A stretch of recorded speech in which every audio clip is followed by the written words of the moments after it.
網播世紀恩怨，拆解網絡公審，兩大巨頭相同的套路。各位觀眾，相信大家平時上網都中意睇下網台、追下 KOL 嘅直播，但唔知由幾時開始，網絡世界變成咗一個充斥住火藥味嘅戰場。只要一言不合就話要公審、起底，甚至連人哋嘅屋企人都不放過。近期網民熱烈討論兩位喺網絡上興風作浪嘅主持，一個係網台嘅轟龍娃啦15少，另一個就係經常身處爭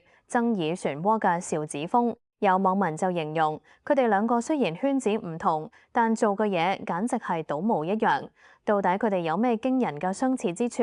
我哋今日一齊去拆解。網絡世界本來係等大家發表意見嘅地方，但轟龍娃啦15少同埋邵子峰就將呢個空間演變成個人嘅私營工具。根據網民搜集嘅資料，佢哋兩個人最令大眾反感嘅第一個相同之處就係武器化起底。只要有人喺網上反對佢哋，或者同佢哋有利益衝突，呢兩位主持人唔係就事論事，而係第一時間發動支持者，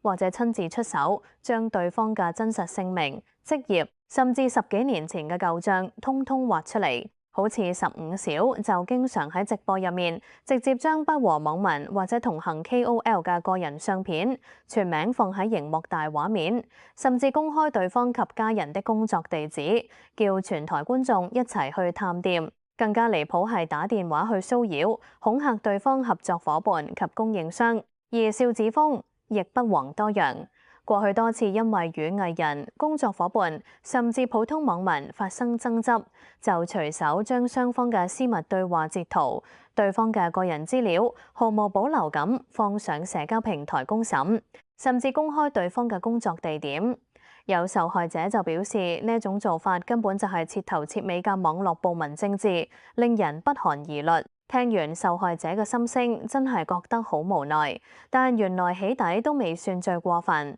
佢哋兩個人最踩界，亦最引人詬病嘅第二個共通點，就係株連屋企人。俗語話禍不及妻兒，但在這兩位的主持字典裏，似乎冇呢4個字。我哋翻查記錄，15少喺多次網上罵戰中，唔單止鬧當事人，仲會刻意提及對方嘅父母、老婆，甚至連人哋嘅年幼子女都不放過。喺直播入面用極其刻薄嘅字眼去咒罵同羞辱對方屋企人。另一邊廂，邵子峰過去亦曾經喺同網民開火期間，因為極度不滿對方留言，結果唔單止公開對方資料，仲直接牽涉到對方嘅家人，甚至揚言要